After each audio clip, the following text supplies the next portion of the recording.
آپ دیکھ رہے ہیں مسائل کا حل چینل۔ ونصلي على رسوله الكريم اما بعد فاعوذ بالله السميع العليم من الشيطان الرجيم بسم الله الرحمن الرحيم۔ ہمارا سبق چل رہا تھا صدقے کے حوالے سے۔ یقیناً اللہ کی راہ میں پیسہ خرچ کرنا بھی صدقے والا عمل ہے۔ کوئی بندہ اس کی استطاعت نہیں بھی رکھتا۔ نبی علیہ السلام امام کائنات، امام الہدی، امام قبلتین جناب محمد الرسول اللہ صلی اللہ علیہ وسلم فرماتے ہیں تبسمک فی وجہ اخیک لک صدقہ، تیرا اپنے بھائی کو مسکرا کر ملنا بھی صدقہ ہے۔ اب مسکرانے میں تو پیسے نہیں لگتے، مسکرانے میں وقت بھی نہیں لگتا۔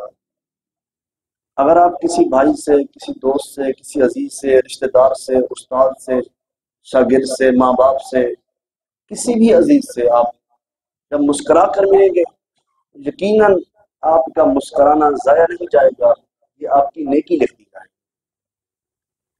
دوسری حدیث نبی علیہ السلام فرماتے ہیں اذا انفق الرجل علی اہلہ، جب بندہ اپنے گھر والوں پر خرچ کرتا ہے، اس کا مقصد یہ ہے کہ میرا رب راضی ہو جائے، یحتسبها فہو صدقہ، نبی علیہ السلام فرماتے اس کا گمان یہ ہے کہ میرا رب راضی ہو جائے، تو یقیناً اس کا اپنے گھر والوں پر خرچ کرنا بھی صدقہ ہے۔ ایک صحابی یہ سو نبی علیہ السلام پوچھتے ہیں کہ آقا میرے پاس 1 دینار ہے، آپ نے فرمایا اپنے اوپر خرچ کر دو۔ کہا 1 اور دینار بھی ہے، آقا علیہ السلام فرماتے ہیں اپنے گھر والوں پر، بچوں پر بھی خرچ کر دو۔ اور دینار بھی ہے، فرمایا اپنے خادم، اپنے گھر جو آپ کے ساتھ ریلیٹڈ لوگ ہیں اس پر خرچ کر دو۔ ایک اور بھی ہے، آقا فرماتے اب جہاں آپ کا دل کرے وہاں خرچ کر دو۔ اپنے اوپر خرچ کیا، اپنے بچوں پر خرچ کیا، کھایا بھی خود، آپ کا کھانا، آپ کے اپنے بچوں کو پلانا، نبی علیہ السلام فرماتے ہیں اللہ کو اتنا پسند آتا ہے اللہ اس کو بھی نیکی اور صدقہ بنا دیتے ہیں۔ کھایا بھی خود ہے انسان نے، خرچ بھی اپنے اوپر کیا ہے، تو یہ چھوٹی چھوٹی ادائیں ہیں جو اللہ کو بڑی ہی پسند ہے۔ اسی نبی علیہ السلام فرماتے ہیں وَأْمُرْ بِالْمَعْرُوفِ وَالنَّهْيِ عَنِ الْمُنْكَرِ لَكَ صَدَقَةٌ،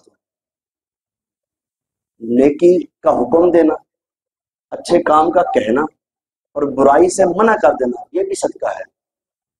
اگر آپ کسی کو دیکھ رہے ہیں، کسی کو آپ نے اچھی بات کہہ دی ہے، اچھا گفتگو کر کے اس کو سمجھا دیا ہے، تو یہ آپ کا صدقہ شمار ہے۔ کسی کو غلط کام سے آپ نے منع کر دیا، وہ نہیں ہوگا، وہ اس کا آپ کے اوپر پابندی نہیں ہے کہ آپ اس کو مار کر بھی اس کو غلط کام سے روکیں۔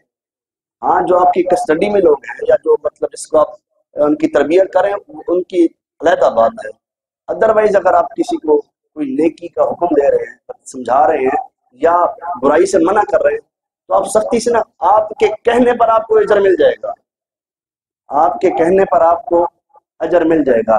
نبی علیہ السلام الکلمۃ الطیبۃ صدقہ، کسی نے اچھی گفتگو کی ہے نا، اچھے الفاظ بولے ہیں، اللہ نے اس کو بھی صدقہ بنا دیا۔ صدقے کے کئی طریقے ہیں، کئی نیکیاں نبی علیہ السلام۔ اب آپ مغرب کی نماز کے لیے آئے ہیں، چل کر بھی آئے، کوئی سفر کر کے، موٹر سائیکل پر سفر کر کے، نبی علیہ السلام کلو خطوۃ یخطوها الی الصلاۃ فهو صدقہ، نبی علیہ السلام فرماتے ہیں نماز کی طرف چلنے والا ہر قدم تمہارا صدقہ ہے۔ اب کوئی جتنا زیادہ قدم چل کے آتا ہے، زیادہ سفر کر کے آتا ہے، اس کو نیکیاں زیادہ ملتی ہیں۔ تو یہ چھوٹی چھوٹی نیکیوں کو چھوڑنا نہیں چاہیے۔ اللہ رب العزت سے دعا ہے کہ رب العالمین جو سنا سنایا سب سے پہلے مجھے، میرے آپ احباب کو عمل کرنے کی توفیق عطا فرمائے۔ وآخر دعوانا